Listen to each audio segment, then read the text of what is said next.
Hey you guys, welcome back to my channel. So to clear the air, being a black expat in Panama isn't bad, but it's also not what social media makes it. There are things you'll experience that no one has warned you about. And if you don't hear this before you move to Panama or any country in Latin America, it can completely shape how you experience your life there. So as you know, I spent over 15 months as a black American expat and a digital nomad gallivanting all over Panama City, Panama. This video isn't meant to scare you or hype you up. It's meant to give you context because race, culture, and perception absolutely affect your day-to-day living abroad, whether people like to admit it or not. I'm a realist, you guys. So if we're in the business of choosing decision over fantasy, we have to have a discussion about the parts of this move that don't fit into those 60-second highlight reels that you see in social media. So stick around to the very end because I got some stories to tell. By the way, I'm Cali Girl. I'm a high raw vegan, a digital nomad, and an avid solo traveler.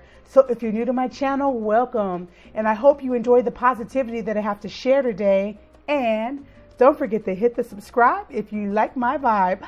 Yes. And for those who are returning, bish, welcome back. Okay, so one of the first things you notice in Panama is how visible you are. And most times that's a good thing, in my opinion. But sometimes it can feel a little bit uncomfortable. Panama has a diverse population of beautiful brown and black citizens, yes. And a deep Afro-Panamanian history, especially in places like Colón. And depending on where you are, people will just automatically assume that you're a local, Caribbean, or American. And I found that feeling to be so freeing. It was kind of nice to walk around and not be a black girl and just be a local Panamanian until I open my mouth and speak my broken Spanish, y'all.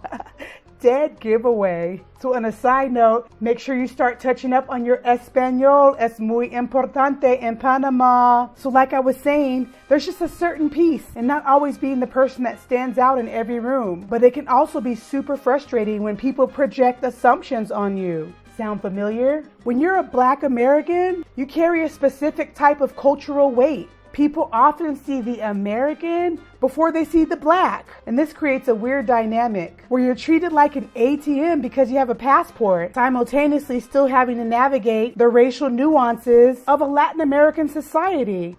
Super annoying. You have to be prepared, you guys, for the fact that people will try to categorize you the moment you open your mouth and speak. And here's the difference that people aren't explaining. Feeling comfortable is not the same thing as feeling like you belong. No, it's not. Panama City is a cosmopolitan place. You can feel very comfortable in luxury high-rises or the modern co-working spaces. You might feel safe walking the streets at night in a way that you don't feel in the US. I know I did. But comfort is a surface level metric. Belonging goes so much deeper. You might feel overwhelmed in a restaurant or a shop, but still feel like an outsider when it comes to the culture. This gap shows up in small moments like dating, business negotiations, and in the way that friendships are formed. But as a digital nomad, your skills are your freedom, but they don't automatically create community. You have to put in some work, you guys. You can have the income and the location, but if you don't feel the sense of belonging, the paradise starts to feel very lonely. I can attest to that. You have to be honest about whether you're looking for a vacation or a home. And none of what I'm describing is extremely dramatic. It isn't always about the overt moments. It's about the overall cumulative effect of being an expat. Over time, navigating a foreign culture while also navigating your identity can add an emotional tax to your daily living. And this tax is higher if you don't have people who understand your background and the nuances of the Black American experience. Now, don't get me wrong, colorism and racism is a worldwide issue, but US just takes the cake for some reason. You guys know what I'm talking about. I saw a lot of expats move to Panama to escape the racial tension of the US, only to find out that they traded one set of complexities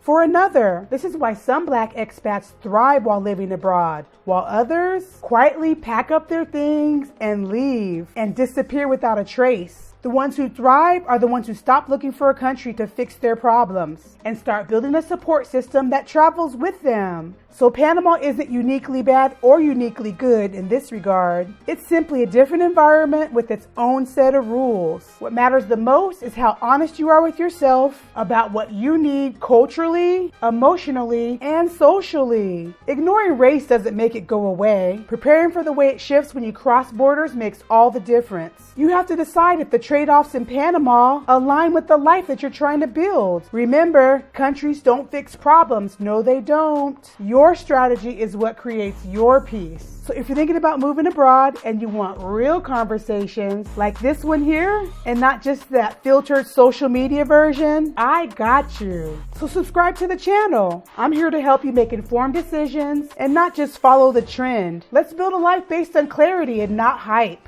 I hope you found this video helpful, you guys. And if you haven't already, go ahead and kick that like button, hit the subscribe, and tap the notification bell, because I have so much more to share and I don't want you to miss it.